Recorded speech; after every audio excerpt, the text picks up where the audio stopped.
दोस्तों नमस्कार। आप सबका स्वागत है मेरे चैनल हिंदी की बिंदी पर। मैं हूं डॉक्टर प्रदीप प्रसन्न और आप भी प्रसन्न होंगे। आइए कुछ नई बातें सीखते हैं आज के टॉपिक के साथ।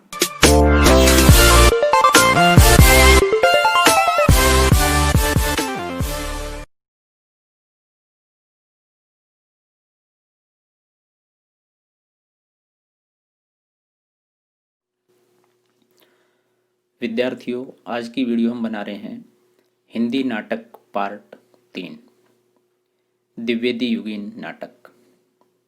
इससे पूर्व हमने हिंदी नाटक पार्ट 1 और पार्ट 2 बना चुके हैं और उसके अलावा एक हिंदी नाटक की संक्षिप्त वीडियो बना चुके हैं जिसके अंदर पूर्ण रूप से नाटकों का विकास या इतिहास हमने दर्शाया है। लेकिन आप नाटक के पूरे साहित्य को यदि अध्ययन करना चाहते हैं तो सिलसिलेवार तरीके से ये वीडियो, जिसके 6 या 7 पार्ट बनेंगे, देखनी अनिवार्य है। तो हम वीडियो स्टार्ट करते हैं। उससे पूर्व आप सबसे रिक्वेस्ट है, यदि आपने हिंदी की बिंदी चैनल को अभी तक सब्सक्राइब नहीं किया है तो इसे सब्सक्राइब जरूर कर लें, ताकि हिंदी भाषा, हिंदी व्याकरण, हिंदी साहित्य के सभी बिंदुओं को आप तथ्यवार तरीके से, बेहतर तरीके से इस यूट्यूब चैनल के माध्यम से समझ सकें। आइए तो शुरू करते हैं आज की वीडियो। द्विवेदी युगीन नाटक, हिंदी नाटक पार्ट 3 में भारतेंदु के अनंतर साहित्य का जो दूसरा उत्थान हुआ, उसके प्रमुख प्रेरणा केंद्र महावीर प्रसाद द्विवेदी थे। हिंदी नाटकों के ऐतिहासिक विकास क्रम में पंडित महावीर प्रसाद द्विवेदी का योगदान भारतेंदु की तुलना में इतना नगण्य है कि नाटक के क्षेत्र में द्विवेदी युग को अलग से स्वीकार करना और महत्व प्रदान करना औचित्यपूर्ण प्रतीत नहीं होता है। भारतेंदु के अवसान के साथ नाटक के इतिहास के लक्षण दिखाई देने लगते हैं, ह्रास के लक्षण दिखाई देने लगते हैं। अपने युग की समस्याओं को नाट्य रूप प्रदान करने का जो अदम्य साहस भारतेंदु युग के लेखकों में दिखाई पड़ा था, उसके दर्शन द्विवेदी युग में नहीं होते। इसके कई कारण थे। प्रथम तो हिंदी के नाटककारों में नाटक के सूक्ष्म नियमों एवं विधियों की योजना की क्षमता न थी। दूसरे, नाटकों के इस उदयकाल की सामाजिक स्थिति विक्षोभ पैदा करने वाली थी। इस प्रवृत्ति ने कुछ कर बैठने की प्रेरणा तो दी, किंतु भावों और विचारों को घटनाओं के साथ कलात्मक ढंग से नियोजित करने के लिए मानसिक संतुलन नहीं प्रदान किया। तीसरे, आर्य समाज के आंदोलन के लेखकों पर सुधारवादी जीवन दृष्टि और शास्त्रार्थ शैली का प्रभाव पड़ा, जो निश्चय ही नाटकों के कलात्मक विकास में बाधक हुआ। चौथे, पाश्चात्य कॉमेडी के अंधानुकरण के कारण भारतेंदु के उपरांत हिंदी साहित्य में प्रहसनों की प्रवृत्ति भी पनप उठी। प्रहसनों की वृद्धि ने साहित्यिक एवं कलात्मक अभिनयपूर्ण नाटकों की रचना में व्याघात उपस्थित किया। पांचवें, द्विवेदी युग नैतिकता और सुधार का युग था। नैतिकता और आदर्श के प्रतिस्थापन में उनकी दृष्टि संस्कृत के नाटकों की भांति उदारवादी थी। अतएव भारतेंदु युग की नवीनता प्रवृत्ति युग के स्वभाव के अनुकूल न थी।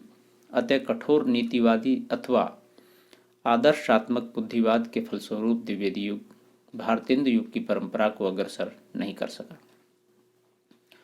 उपर्युक्त सभी कारणों के फलस्वरूप आलोच्य युग में मौलिक नाटकों की संख्या अत्यल्प है। अनुवाद कार्य पर अधिक बल रहा है। मौलिक नाटकों में साहित्य की दो धाराएं प्रमुख हैं: साहित्यिक नाटक, शौकिया रंगमंच, और मनोरंजन प्रधान नाटक, व्यावसायिक पारसी रंगमंच। साहित्यिक नाट्यधारा को विकसित करने के उद्देश्य से अनेक नाटक मंडलियों की स्थापना की गई, जैसे प्रयाग की हिंदी नाटक मंडली, कलकत्ते की नागरी नाटक मंडली, मुजफ्फरनगर की नवयुवक समिति आदि। इनमें हिंदी नाट्य समिति सबसे अधिक पुरानी थी। सन 1893 ईस्वी में यह रामलीला नाटक मंडली के रूप में स्थापित हुई थी। इसके संस्थापकों में प्रमुख थे पंडित माधव शुक्ल, जो स्वयं अच्छे अभिनेता और रंगकर्मी थे, और जिन्होंने राष्ट्रीयता चेतना प्रचार प्रसार के लिए नाटकों को सशक्त माध्यम बनाया था। किंतु हिंदी रंगमंच जनता की सस्ती रुचि के कारण अपने उद्देश्य में सफल नहीं हो पाया। फलतः नाटक का साहित्यिक रूप ही सामने आया। संख्या की दृष्टि में आलोच्य काल में लिखे गए नाटक कम नहीं हैं, किंतु मौलिक नाटकों के नाम पर ऐतिहासिक पौराणिक प्रसंगों को ही नाटकों में या कथोपकथन में परिवर्तित कर दिया गया। अध्ययन की सुविधा के लिए आलोच्य युग के नाटकों को निम्नलिखित वर्गों में विभाजित किया जा सकता है। पौराणिक, ऐतिहासिक, सामाजिक उपादानों पर रचित नाटक, रोमांचकारी नाटक, प्रहसन और अनुदित नाटक। पौराणिक नाटक हृदय की वृत्तियों को सत्य की ओर उन्मुख करने का प्रयास भारतेंदु युग के नाटकों में बहुत पहले से होता आ रहा था। द्विवेदी युग से इन वृत्तियों के उत्कर्ष के लिए पौराणिक आख्यानों का निसंकोच ग्रहण किया गया। आलोच्य युग में पौराणिक नाटकों के 3 वर्ग देखने को मिलते हैं: कृष्ण चरित्र संबंधी, रामचरित्र संबंधी तथा अन्य पौराणिक पात्रों एवं घटनाओं से संबंधित।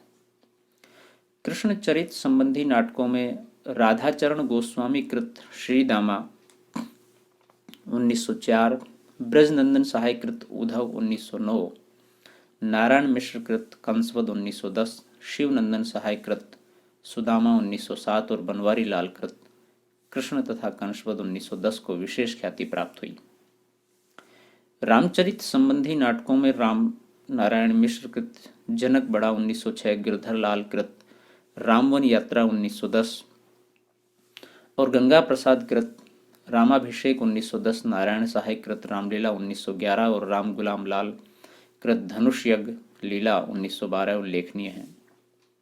अन्य पौराणिक घटनाओं से संबंधित नाटकों में महावीर सिंह का नल दमयंती 1905, सुदर्शनाचार्य का अनार्थ नल चरित्र 1906, बांके बिहारी लाल का सावित्री नाटिका 1908, बालकृष्ण भट्ट का वेणु संहार 1909, लक्ष्मी प्रसाद का उर्वशी 1907 और हनुमंत सिंह का सती चरित्र 1910, शिवनंदन मिश्र का शकुंतला 1911, जयशंकर प्रसाद का करुणालय 1912, बद्रीनाथ भट्ट का कुरुवन दहन 1915, माधव शुक्ल का महाभारत पूर्वार्ध 1916, हरिदास माणिक का पांडव प्रताप 1917 तथा माखनलाल चतुर्वेदी का कृष्णार्जुन युद्ध 1918 महत्वपूर्ण है।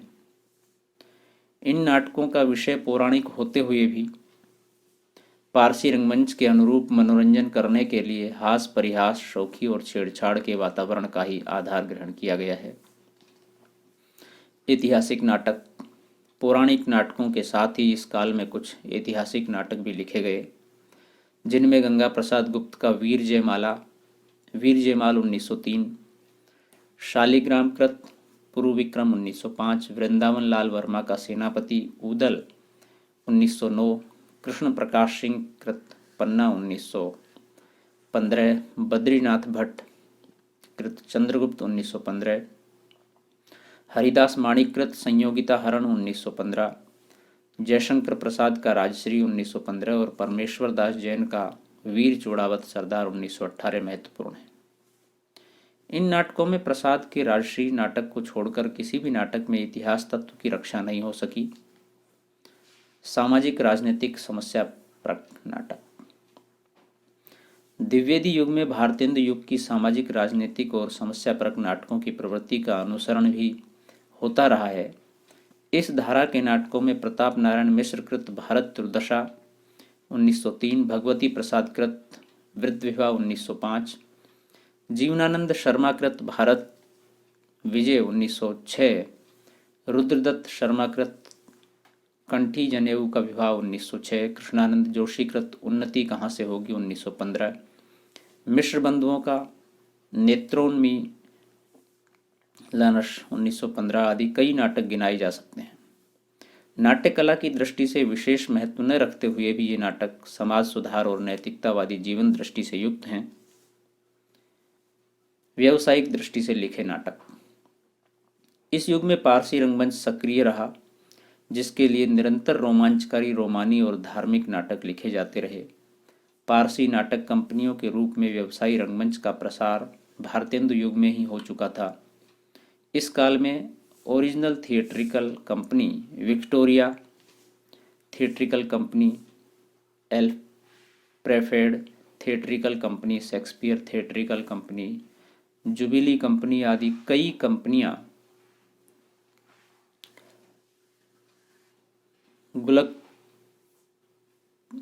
गुलबकावली, कनकतारा, इंद्रसभा, दिलफरोश, गुलफरोश, यहूदी की लड़की जैसे रोमांचकारी नाटक खेलती थी।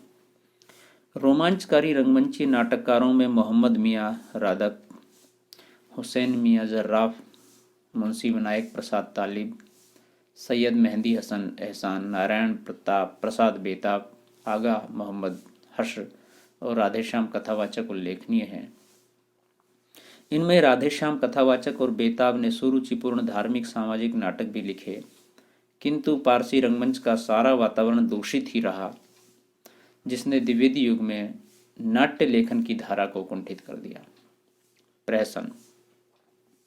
इस काल में अनेकानेक स्वतंत्र प्रहसन भी लिखे गए। अधिकांश प्रहसन लेखकों पर पारसी रंगमंच का प्रभाव है, इसलिए वे अमर्यादित एवं उच्च श्रृंखला हैं। प्रहसनकारों में बद्रीनाथ भट्ट एवं जीपी श्रीवास्तव के नाम सर्वाधिक उल्लेखनीय हैं। भट्ट जी के मिस अमेरिका, चुंगी की उम्मीदवारी, विवाह विज्ञापन, लबड़ धोधों आदि शिष्ट हास्यपूर्ण प्रहसन है। जीपी श्रीवास्तव ने छोटे बड़े अनेक प्रहसन लिखे। इन प्रश्नों में सौष्ठव और मर्यादा का अभाव है। अनुदित नाटक। मौलिक नाटकों की कमी द्विवेदी युग में अनुदित नाटकों द्वारा पूरी की गई। सामाजिक तथा राजनीतिक अशांति के इस वातावरण में लेखकों को हिंदी नाटक साहित्य की हीनता स्पष्ट दिखाई देती थी। अतः कुछ थोड़े उदात्तवादी परंपरा के लोगों का ध्यान संस्कृत नाटकों की ओर गया, परंतु अधिकांश का अध्ययन बंगला तथा पाश्चात्य नाटकों की ओर ही अधिक था। संस्कृत से लाला सीताराम ने नागानंद मृच्छकटिकम, महावीर चरित, उत्तर रामचरित, मालती माधव और मालविकाग्निमित्र और सत्यनारायण कविरत्न ने उत्तर रामचरित्र का अनुवाद किया। अंग्रेजी से शेक्सपियर के नाटकों हेलमेट, रिचर्ड द्वितीय, मैकबेथ आदि का हिंदी में अनुवाद भी लाला सीताराम ने किया। फ्रांस के प्रसिद्ध नाटककार ओलिवर के नाटकों को लल्ली प्रसाद पांडे और गंगा प्रसाद श्रीवास्तव ने अंग्रेजी के माध्यम से अनुदित किया। बंगला नाटकों का अनुवाद प्रस्तुत करने वालों में गोपाल राम गहमरी स्मरणीय हैं। उन्होंने बनवीर, बभ्रुवाहन, देशदशा, विद्या, विनोद, चित्रांगदा आदि बंगला नाटकों के अनुवाद किए। बंगला नाटकों के अन्य समर्थ अनुवादक रामचंद्र वर्मा तथा रूपनारायण पांडे हैं। उन्होंने गिरीश चंद्र घोष, द्विजेंद्र लाल राय, रविंद्रनाथ ठाकुर, मनमोहन गोस्वामी, ज्योतिन्द्रनाथ ठाकुर तथा क्षीरोद्र प्रसाद के नाटकों का अनुवाद किया। पांडे जी के अनुवाद बड़े सफल हैं। उनमें मूल नाटकों की आत्मा को अधिक सुरक्षित रखने का प्रयत्न किया गया है। इसी प्रकार भारतेंदु युग तथा प्रसाद युग को जोड़ने वाले बीच के लगभग 25-30 वर्षों में कोई उल्लेखनीय नाटक नहीं मिलता। भले ही प्रसाद युगीन नाटककारों की आरंभिक नाट्य कृतियां द्विवेदी युग की सीमा में आती हैं, परंतु आगे चलकर उनकी नाट्य कृतियों में जो वैशिष्ट्य आता है वह उन्हें द्विवेदी युग के लेखकों से पृथक कर देता है। द्विवेदी युग में हिंदी रंगमंच विशेष सक्रिय नहीं रहा। इस युग में बद्रीनाथ भट्ट ही अपवाद स्वरूप एक ऐसे नाटककार थे जिन्होंने नाटकीय क्षमता का परिचय दिया है, किंतु इनके नाटक भी पारसी कंपनियों के प्रभाव से अछूते नहीं हैं। उनमें उत्कृष्ट साहित्यिक तत्व का अभाव है। तो कहने का तात्पर्य यह है कि द्विवेदी युग में हिंदी नाटक का विकास उस गति से नहीं हो पाया जिस गति में भारतेंदु युग में हुआ, और हिंदी नाटक के साथ साथ हिंदी रंगमंच भी वह आयाम नहीं छू सका। उसके अनेक कारण हमने इस वीडियो के माध्यम से आपको बताए हैं। पारसी रंगमंच का प्रभाव और मनोरंजनात्मक, अश्लीलतात्मक दृश्यों और इन सब चीज़ों के प्रभाव के कारण रंगमंच वृद्धि नहीं कर पाया। इन सब कारणों की वजह से मौलिक नाटक बहुत कम लिखे गए और उनका अभिनय भी उतनी महत्वपूर्ण दृष्टि से नहीं हो पाया। तो विद्यार्थियों, ये थी आज की वीडियो। वीडियो आपने पूरी देखी, इसके लिए आपका बहुत बहुत धन्यवाद। यदि वीडियो आपको अच्छी लगी तो इसे लाइक कीजिए, अपने साथियों के साथ शेयर कीजिए और कमेंट्स के माध्यम से हमें बताएं कैसी लगी आपको वीडियो।